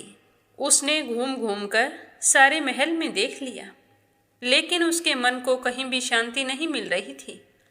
तो वह अपनी 2 सखियों को साथ लेकर बाग में चली गई, लेकिन वहाँ भी शांति नहीं मिली।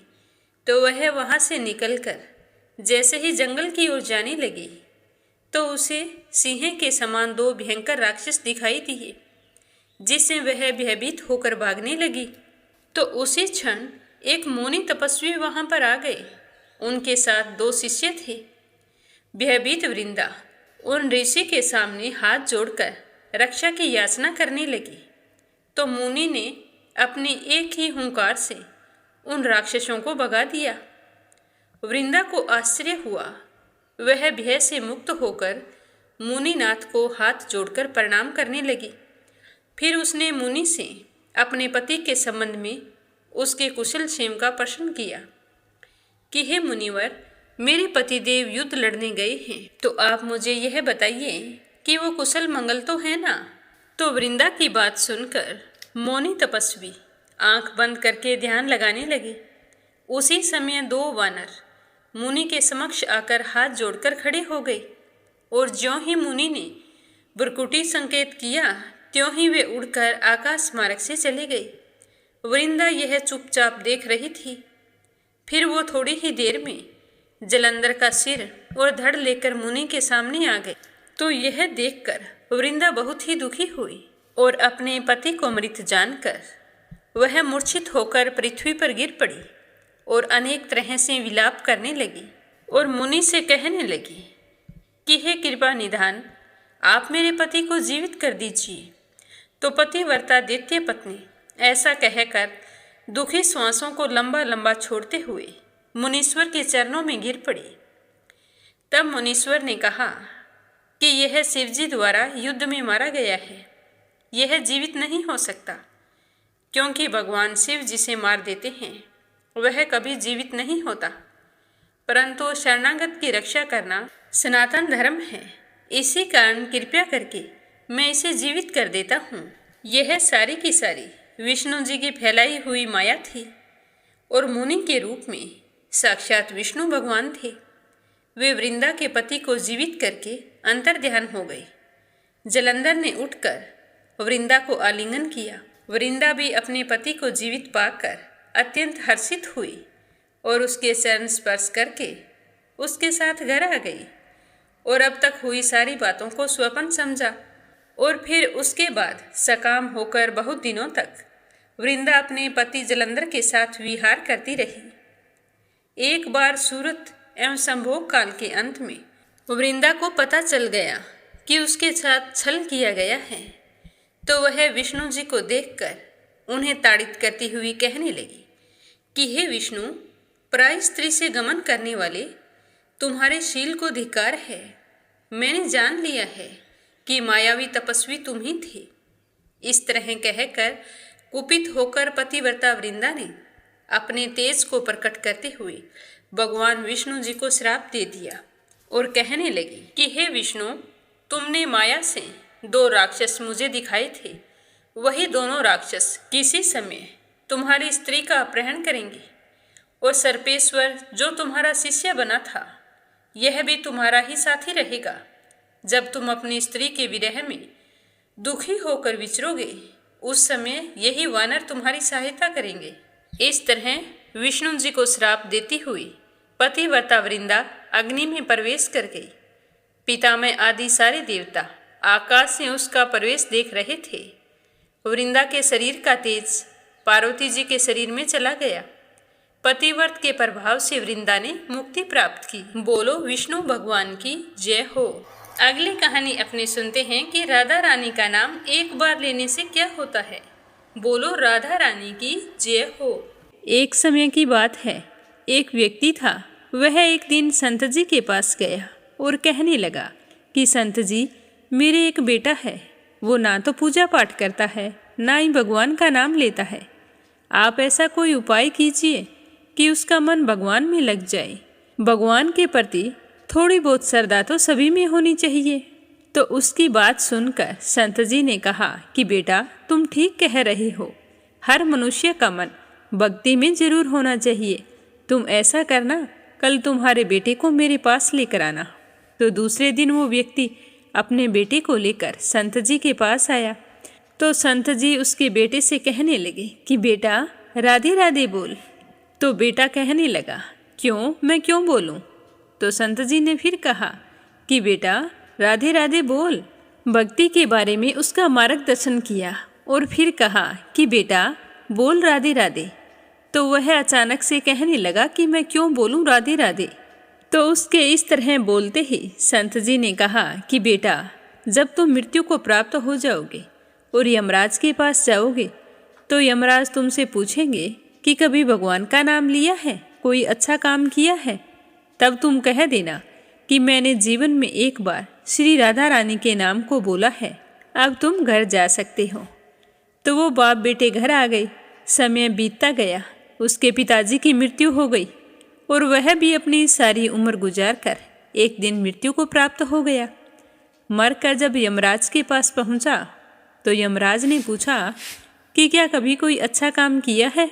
तो उसने कहा, हाँ महाराज, मैंने अपने जीवन में एक बार श्री राधा रानी के नाम को बोला है, आप उसकी महिमा बताइए। तो यमराज सोचने लगे कि एक बार नाम की महिमा क्या होगी, यह तो मुझे भी पता नहीं। यमराज कहने लगे कि चलो इंद्र के पास चलते हैं। तो व्यक्ति कहने लगा कि मैं ऐसे तो नहीं जाऊंगा, पहले पालकी मंगवाओ, उसी में बैठकर जाऊंगा। तो यमराज सोचने लगे कि ये बड़ी मुसीबत है। फिर भी पालकी मंगवाई, उसे बैठाया और 4 कहार लग गई पालकी उठाने के लिए। तो वो कहने लगा कि यमराज जी, सबसे आगे वाले कहार को हटाकर उसकी जगह आप लग जाइए। तो यमराज जी ने उसके कहे अनुसार वैसा ही किया। फिर सब मिलकर इंद्र के पास पहुँचे और कहने लगे कि इंद्र देव बताओ, श्री राधा रानी के नाम लेने की महिमा क्या है? तो उनकी बात सुनकर इंद्र कहने लगे कि महिमा तो बहुत है, पर मुझे ये मालूम नहीं है कि एक बार नाम लेने की क्या कीमत है। चलो पितामह ब्रह्मा जी के पास चलते हैं, वही बताएंगे कि राधा रानी का नाम एक बार लेने की कीमत क्या होती है। तो वो व्यक्ति कहने लगा कि इंद्र जी, दूसरे कहार को हटाकर उसकी जगह आप लग जाइए, कहार का क्या काम है। तो इंद्र ने वैसा ही किया। अब एक और यमराज और दूसरी तरफ इंद्र लग गए, पहुंच गए पितामह ब्रह्मा जी के पास। तो पितामह ने सोचा कि ऐसा कौन सा प्राणी ब्रह्मलोक में आ रहा है जो स्वयं इंद्र और यमराज पालकी उठाकर ला रहे हैं। तब तक वो पितामह के पास पहुंच गए। तो वहां जाकर यमराज और इंद्रदेव ने प्रणाम करके कहा कि एक बार श्री राधा रानी का नाम लेने की कीमत क्या होती है। तो पितामह ब्रह्मा जी कहने लगे कि महिमा तो बहुत है, पर एक बार नाम लेने की क्या महिमा है ये तो मुझे भी नहीं पता। हाँ, भगवान शिव जी जरूर बता सकते हैं, चलो उनके पास चलते हैं। तो व्यक्ति पालकी में बैठा बैठा कहने लगा कि पितामह, तीसरे कहार को हटा दीजिए और आप उसकी जगह लग जाइए, क्योंकि कहार की साथ में क्या आवश्यकता है, हमें तो महिमा ही तो जाननी है। तो पितामह उस आदमी के कहे अनुसार एक और खुद लग गए और कहार को वहाँ से हटा दिया। अब पालकी के एक और यमराज, दूसरी तरफ इंद्र और तीसरी तरफ ब्रह्मा जी लग गए। अब सब मिलकर शिव जी के पास गए और भगवान शिव से पूछने लगे कि प्रभु, श्री राधा रानी के नाम की महिमा क्या है? केवल एक बार नाम लेने की महिमा हमें कृपया करके बताइए। तो भगवान शिव कहने लगे कि ये तो मुझे भी नहीं पता, लेकिन ये बात भगवान विष्णु को जरूर पता होगी, चलो विष्णु जी के पास चलते हैं। तो यह सुनकर वह व्यक्ति कहने लगा कि शिव जी, आप इस चौथे आदमी को भी हटा दीजिए और आप पालकी उठाने में लग जाइए। तो बोले शंकर ने उस आदमी के कहे अनुसार कहार को उठाकर उसकी जगह खुद लग गए। अब इस तरह पितामह ब्रह्मा जी, शिव जी, यमराज और इंद्र चारों उस व्यक्ति की पालकी उठाने में लग गए और विष्णु जी के लोक को जाने लगे। जैसे ही विष्णु जी के पास पहुँचे तो विष्णु जी ने कहा कि आपका किस कारण से आगमन हुआ है और इस तरह इस व्यक्ति को पालकी में बैठाकर क्यों लाए हो। तो वो कहने लगे कि हमें आप ये बताओ कि श्री राधा रानी के नाम लेने की महिमा क्या है। ये जो पालकी में आदमी बैठा है, इसने अपने जीवन में एक बार राधा रानी का नाम लिया है। तो विष्णु जी कहने लगे कि अरे, जिसकी पालकी स्वयं मृत्यु का राजा यमराज, स्वर्ग का राजा इंद्र, ब्रह्मलोक का राजा ब्रह्मा और साक्षात भगवान शिव उठा रहे हों, तो इससे बड़ी महिमा क्या होगी। जब सिर्फ एक बार राधा रानी का नाम लेने के कारण आपने इसको पालकी में उठा लिया, तो अब ये तो मेरी गोद में बैठने का अधिकारी हो गया है। भगवान श्री कृष्ण ने स्वयं कहा है कि जो केवल रा बोलता है तो मैं सारे काम छोड़कर खड़ा हो जाता हूँ, और जैसे ही कोई धा शब्द का उच्चारण करता है तो मैं उसकी ओर दौड़ लगाकर उसे अपनी गोद में भर लेता हूँ। इसीलिए जब भी हम श्री कृष्ण भगवान की पूजा करें तो राधा रानी का नाम जरूर जपना चाहिए। प्रेम से कहिए, राधा रानी की जय हो। अब आपने सुनते हैं लपसी और तपसी की कहानी। बोलो लपसी तपसी की जय हो। बहुत पुराने समय की बात है। एक गांव में एक ब्राह्मण परिवार रहा करता था। उसमें पति पत्नी के अलावा उनके 2 बच्चे थे। एक बेटा था, एक बेटी थी। ब्राह्मण दंपति बहुत ही सरल स्वभाव के थे। समय मिलने पर प्रभु का स्मरण किया करते थे। उनकी बेटी बहुत ही संस्कारी और सुशील थी, लेकिन उनका बेटा आवारा किस्म का था। वह कोई काम धाम नहीं करता और ना ही कभी अपने माँ बाप का कहना मानता था। समय के साथ दोनों बहन भाई बड़े हो गए। बहन की शादी कर दी गई, पर भाई का वही हाल था। उसके माँ बाप ने उसे समझाया कि बेटा, अब हम वृद्ध हो चले हैं, तुम कोई काम किया करो, लेकिन उस पर उनकी बातों का कोई असर नहीं होता था। तो एक दिन ब्राह्मणी अपने पति से कहने लगी कि स्वामी, आप बिल्कुल काम छोड़ दीजिए। जब घर में कुछ भी नहीं होगा तो यह अपनी जिम्मेदारी समझेगा और काम पर लग जाएगा। तो ब्राह्मण ने दूसरे दिन से काम पर जाना छोड़ दिया। तो यह देखकर उनके बेटे ने कोई काम नहीं किया और चोरी करने चला गया। आते जाते राहगीरों को लूट लेता और उसी से अपने घर का गुजारा किया करता था। तो उसकी लूटने और चोरी करने की आदत से सारे गांव वाले उसे लपसी कहने लगे। तो लपसी की इस हरकत से उसके माँ बाप बहुत ही दुखी रहते थे, पर वह किसी की सुनने के लिए तैयार नहीं था। इसी तरह समय बीतता गया। एक दिन की बात है कि लपसी एक पीपल के पेड़ पर बैठा था। तभी शिव पार्वती जा रहे थे। पार्वती माता गहनों से लदी हुई थी। तो लपसी उन्हें देखकर सोचने लगा कि सूरत के कितने गहने हैं, आज ये सारे के सारे लूट लूँगा तो मुझे कई महीनों तक चोरी नहीं करनी पड़ेगी। तो वह लूटने के इरादे से पीपल की ओट में होकर बैठ गया। जैसे ही शिव पार्वती वहाँ से जाने लगे तो लपसी एकदम से शिव पार्वती के सामने आकर कहने लगा कि जल्दी से जितने सारे गहने पहन रखे हैं उतार दो। तो पार्वती माता कहने लगी कि तुम चोरी क्यों करती हो, तुम्हें पता है चोरी करना पाप है। तो लपसी कहने लगा कि क्या करूं, घर पर मेरे माँ बाप हैं, मेरी एक भांजी है, उनके लिए दोनों समय भोजन की व्यवस्था कहाँ से करूं, मुझे कोई काम तो आता नहीं है। तो लपसी की बात सुनकर पार्वती माता कहने लगी कि तुम जो चोरी करके पाप करते हो, इस पाप का भागी कौन बनेगा। तो लपसी कहने लगा कि मेरे घर वाले सारे बनेंगे। तो पार्वती माता कहने लगी कि कोई नहीं बनेगा, पाप के भागी केवल तुम बनोगे। तो लपसी कहने लगा कि मैं लूट खोस कर उन्हीं के लिए लेकर जाता हूँ, तो पाप के भागी तो उन्हें बनना ही पड़ेगा। तो लपसी की बात सुनकर पार्वती माता ने हंसकर कहा कि हम यहीं पर बैठे हैं और तुम अपने घर जाओ, अपने घर वालों से पूछो कि कोई तुम्हारे पाप का भागी बनेगा क्या। तो यह सुनकर लपसी भागा भागा अपने घर आया और अपनी माँ के पास गया और कहने लगा कि माँ, मैं चोरी करके लाता हूँ, राह चलते राहगीरों को लूटता हूँ, तुम्हारे लिए ही तो करता हूँ। तो तुम मुझे एक बात बताओ, चोरी करने से जो पाप लगता है तो आप मेरे पाप के भागी बनोगे। तो लपसी की बात सुनकर उसकी माँ कहने लगी कि बेटा, मैंने तो तुमसे नहीं कहा कि तुम चोरी करके लाओ, तुम कमा कर लाओ, हमें तो 2 वक्त की रोटी चाहिए, मैं तो तुम्हारी पाप की भागी नहीं बनूंगी। तो माँ के मुंह से इस तरह की बात सुनकर लपसी तो हैरान हो गया।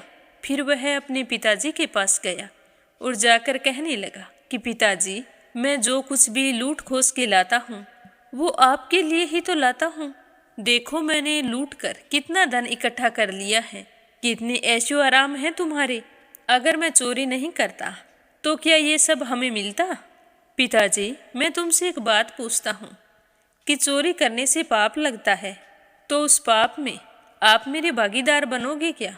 तो लप्सी की बात सुनकर उसके पिताजी कहने लगे कि बेटा, मैंने नहीं कहा कि तुम चोरी करके लाओ, तुम कमा कर लाओ, मैं तुम्हारे पाप का भागी नहीं बनूंगा।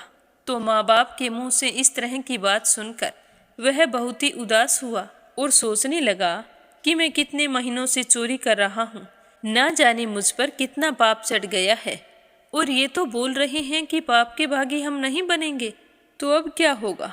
तो वह बड़े ही दुखी मन से शिव पार्वती से मिलने के लिए चल पड़ा। जैसे ही घर से बाहर निकलने लगा तो उसकी छोटी सी भांजी दरवाजे पर खेल रही थी।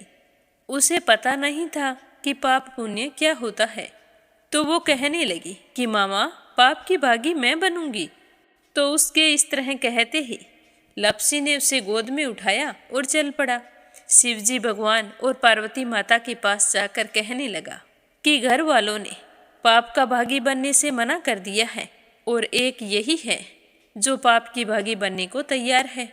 फिर लप्सी बड़े ही दीन स्वर में कहने लगा कि हे भगवान, मैं समझ गया हूँ कि चोरी करना पाप है।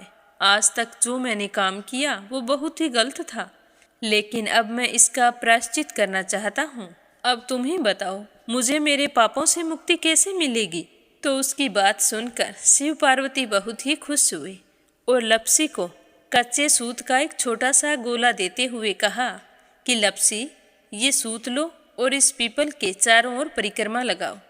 जब यह सूत समाप्त हो जाएगा तब तुम्हारे सारे पाप नष्ट हो जाएंगे। तो यह सुनकर लप्सी बहुत ही खुश हुआ।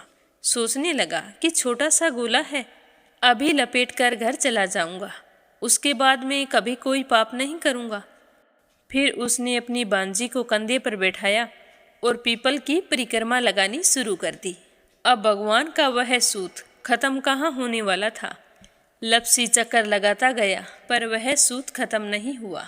चक्कर लगाते लगाते 1 महीने, 6 महीने, साल, पूरे 12 साल बीत गए पर वह सूत खत्म नहीं हुआ। 12 साल बाद एक बार फिर शिव पार्वती जी वहाँ से गुजर रहे थे तो पार्वती माता ने कहा कि स्वामी, चलो लप्सी को चलकर देखते हैं। तो शिवजी कहने लगे, वो चोरी करने वाला, लूटने वाला कब का चला गया होगा? तो पार्वती माता कहने लगी कि नहीं स्वामी, चलकर देखने में क्या जाता है, चलो एक बार देखते हैं। तो शिव पार्वती जी जैसे ही पीपल वृक्ष के पास आए तो देखा कि लप्सी तो अब भी चक्कर लगा रहा है। वहाँ चारों ओर गहरी खाई हो गई है और लप्सी की बड़ी बड़ी दाढ़ी, मूंछें, नाखून बढ़ गए हैं। तो यह देखकर पार्वती माता ने कहा कि देखो स्वामी, आप तो कह रहे थे कि वो कब का ही चला गया, देखो इसके मन में सच्ची भक्ति है। तो पार्वती की बात सुनकर शिवजी ने कहा कि चलो अभी देख लेता हूँ। तो यह कहकर शिवजी ने एक सोने का कड़ा लप्सी के आगे फेंक दिया। तो लप्सी ने झट से उसके ऊपर पैर कर लिया। फिर अचानक से उसका ध्यान शिव पार्वती जी की ओर गया तो वो हाथ जोड़कर कहने लगा कि भगवान, अब तो मेरे पाप समाप्त हो गए होंगे, आप मुझे यहाँ से जाने की आज्ञा दीजिए। आपका यह सूत अभी तक खत्म नहीं हुआ है। तो शिवजी भगवान ने कहा कि तुम्हारे पाप कर्म भी अभी तक पूरे नहीं हुए हैं। तो शिवजी की बात सुनकर लप्सी कहने लगा कि भगवान, मुझे पूरे 12 वर्ष हो गए हैं आपकी भक्ति करते करते, और अब भी आप मुझ पर शक कर रहे हैं। तो शिवजी ने कहा कि अपना पैर उठाओ। तो जैसे ही लप्सी ने अपना पैर उठाया तो उसके पैर के नीचे सोने का कड़ा था। तो यह देखकर लप्सी शर्मिंदा हो गया और कहने लगा कि प्रभु, गलती हो गई, मुझे माफ़ करो, आगे से मैं ऐसी गलती कभी नहीं करूँगा। तो शिवजी कहने लगे कि नहीं लप्सी, तुम्हारा पाप ऐसे पूरा नहीं हो सकता। अब तुम्हें 12 वर्ष तक और इसी तरह परिक्रमा करनी होगी, उसी के बाद तुम्हारे पाप समाप्त होंगे। यह कहकर शिव पार्वती वहाँ से चले गए और वह फिर से पीपल के पेड़ की परिक्रमा करता रहा। करते करते 12 साल बीत गए। 12 साल बाद में शिव पार्वती जी वहाँ पर आए तो उन्होंने देखा कि आज भी वो वहीं पर चक्कर लगा रहा है। तो शिव जी ने फिर उसके सामने सोने की अंगूठी फेंकी, पर उसने कोई ध्यान नहीं दिया। तो शिव जी भगवान प्रसन्न होकर कहने लगे कि हे लपसी, आज से तुम मेरी तपस्या करके तपसी बन गए हो। मैं तुम्हें वरदान देता हूँ कि तुम अपने जीवन में सारे सुखों को प्राप्त करेगा। और तूने 24 बरस तक मेरी भक्ति की है, इसका फल भी तुझे अवश्य मिलेगा। जो भी औरत गाय और कुत्ते की रोटी नहीं बनाएगी, उसका पुण्य फल तुम्हें मिलेगा। आंगन लीप कर दहलीज नहीं लीपेगी, तो उसका पुण्य फल भी तुझे ही मिलेगा। अगर हमारे घर की बहन बेटी को हम सूट, तीवल या साड़ी भेंट स्वरूप देते हैं, तो साथ में मोली का धागा और कुछ रुपए नहीं देंगे, तो उसका पुण्य फल भी तुम्हें ही मिलेगा। अगर कोई दिए से दिया जलाएगा, तो उसका पुण्य फल भी तुम्हें ही मिलेगा। अगर व्रत और पूजा पाठ में सारी कहानी सुन ले और तुम्हारी कहानी ना सुने, तो उसका पुण्य फल भी तुम्हें ही मिलेगा। कहा जाता है कि तभी से सुबह पहली रोटी गाय की और सुबह की अंतिम रोटी छोटी बनाई जाती है, और शाम को अंतिम रोटी बड़ी बनाई जाती है जो कुत्ते की होती है। और दिए से दिया भी नहीं जलाया जाता। और घर की बहन बेटियों को सूट और तीवल के साथ भेंट स्वरूप कुछ रुपए भी जरूर दिए जाते हैं। और उसी दिन से हर व्रत कथा के बाद में लपसी तपसी की कहानी जरूर सुनी जाती है। और कथा समाप्त होने पर कहा जाता है कि लपसी का फल लपसी को मिले, तपसी का फल तपसी को मिले। हमारी पूजा पाठ का, हमारे व्रत का और हमारी कहानी का पुण्य फल हमें मिले। बोलो लपसी तपसी की जय हो। तो ये थी लपसी और तपसी की कहानी। लपसी तपसी दो भाई नहीं थे। लपसी और तपसी एक ही आदमी का नाम था। लूट कर लाता था, इसीलिए उसे लपसी के नाम से पुकारते थे। और फिर भगवान की तपस्या करने के कारण उसे तपसी के नाम से जाना जाने लगा। बोलो लपसी तपसी की जय हो। अब अपने सुनते हैं कथा सुनने वाले प्यारे श्रोताओं के नाम। तो आज का पहला कमेंट है संजय, सोनिया, हिताक्षी, दीपेश, मयंक हरियाणा से। और दूसरा है अपराजिता मीना श्रीवास्तव नेपाल से। तीसरा है अंजना सरस्वती आर्यन उद्धव आचार्य नेपाल से। परमेश्वरी रघुवीर सिंह दिल्ली से। आरती खैरावर अगरखर से। सरला रानी करणपुर से। कमला गुरुग्राम से। प्रिया रणवीर देसवाल, पवनी देसवाल, वरदान देसवाल मेरठ से। आशा शर्मा, विष्णु, ज्योति, अंशु भीलवाड़ा से। बिमला नेपाल से। देवी सिंह, कार्तिक, पायल, सौम्या, उमा रघुवंशी गजबा सौदा से।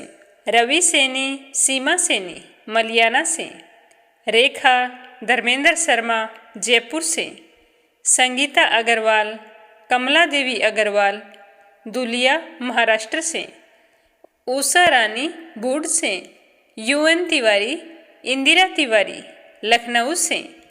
सुनीता रानी मेरठ से।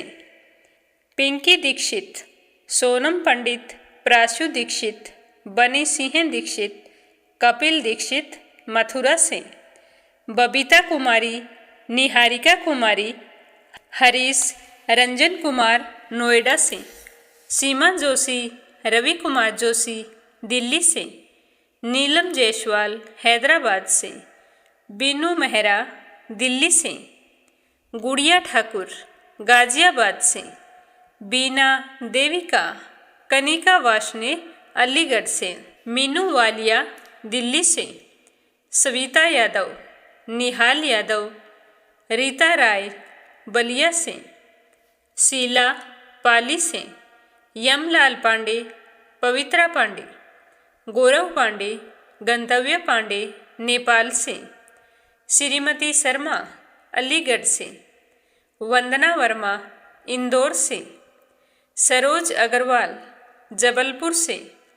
गीता गोस्वामी, सुनीता गोस्वामी मेरठ से। श्यामवती सुषमा विष्णु हरियाणा से, सुनीता पंवार कृषु पंवार मध्य प्रदेश से, रामचंद्र मडिया राजस्थान से, संजीव कंसल कविता कंसल, हितेश कंसल रानी कंसल, आरुष कंसल मुजफ्फरनगर से, उषा शर्मा राजस्थान से, मीरा अग्रवाल बंगाल से, गोवर्धन बैठा रांची से, सुनीता गोस्वामी गीता गोस्वामी खुशी गोस्वामी मेरठ से, वीणा कालड़ा आगरा से, रीता मलिक गाजियाबाद से, रुक्मणी शर्मा अंबाला से, दीपिका यादव रायपुर से, संबन प्रसाद दिल्ली से, रिधिमा परमिला सुरेश यादव धामतरी से, अशोक कुमार जी भटनागर भोपाल मध्य प्रदेश से, राधा रोहिला दिल्ली से, सरस्वती दिल्ली से, सुदेश नागपाल करनाल से, महेंद्री देवी उत्तर प्रदेश से, अन्नू यादव राजस्थान से, रजनी बड़ोला उत्तराखंड से, शर्मिला बजाज, संजू मौर्य बनारस से, गीता और रविंदर रक्षा हिमाचल प्रदेश से, सुमन चांदोरा जोधपुर से, शंभू प्रसाद भट्ट स्नेहिल पूर्णिमा देवी भट्ट उत्तराखंड से, विनीता त्रिवेदी फर्रुखाबाद से, रामवती देवी जगबीर सिंह हैं, रवि कुमार राहुल कुमार अनुज कुमार रुद्र कुमार ज्योति वंदना भावना आराध्या अनाया अविका तोलू मोलू मेरठ से, निर्मला मोनिका नागर तिगांव से, संगीता नागर तिगांव से, कैला देवी रेणु करनाल से, पूनम यादव करेली से, प्रमोद यादव साहो हिमाचल प्रदेश से, सुनीता बलियान सोनीपत से, कृष्ण सिंह करनाल से, मधु कोसी कलान से, निकिता सेजवानी करण सेजवानी विशाल सेजवानी पवन सेजवानी अहमदाबाद से, मंजू भट्ट दिल्ली से, बीना पुंडीर धामपुर से, स्मिता सीताराम गायकवाड़ महाराष्ट्र से, पिंकी विशाल कुमार सेठ जौनपुर से, चंचल दिल्ली से, दिल्ली बहादुर भंडारी सरिता भंडारी नम्रता भंडारी नेपाल से, संजय कुमार शर्मा चंडीगढ़ से, बाला रानी चंडीगढ़ से, रमा शर्मा पंजाब से, श्रीमती कमलेश जबलपुर से, सुंदरी देवी हरियाणा से, आशा चंदानी आगरा से, गीता सैनी करनाल से, कोमल सोनकर अंजू मेहता दिल्ली से, संगीता देवी पंजाब से, रेणु गुप्ता पंजाब से, पूजा पाठक उत्तराखंड देहरादून कोशानी से, राधा रानी बिश्नोई राजस्थान से, हेमा कोहली पूर्वा मेरठ से, सावित्री ईश्वरलाल रामचंदानी गाजियाबाद से, चित्रकला मिश्रा पुणे से, वतन कौर सहारनपुर से, जगत नारायण प्राशर दिल्ली से, निर्मला सिसोदिया दिल्ली से, जयश्री पंवार गोरखनाथ पंवार महाराष्ट्र से, कमलेश लाल रुड़की से, सुरेश पाल पानीपत से, श्रीमती पुष्पा चंदर बेंगलुरु से, तानवी कोहली मेरठ से, मीना पूर्णिमा भीलवाड़ा से, रेखा देवी पुरानी बगियारी से। सारे विष्णु भक्तों को दिल से धन्यवाद। भगवान श्री हरि के आशीर्वाद से आपकी सारी मनोकामनाएं पूर्ण हों। सभी श्रोताओं के उज्जवल भविष्य की कामना करते हुए ओम नमः शिवाय। हर हर महादेव।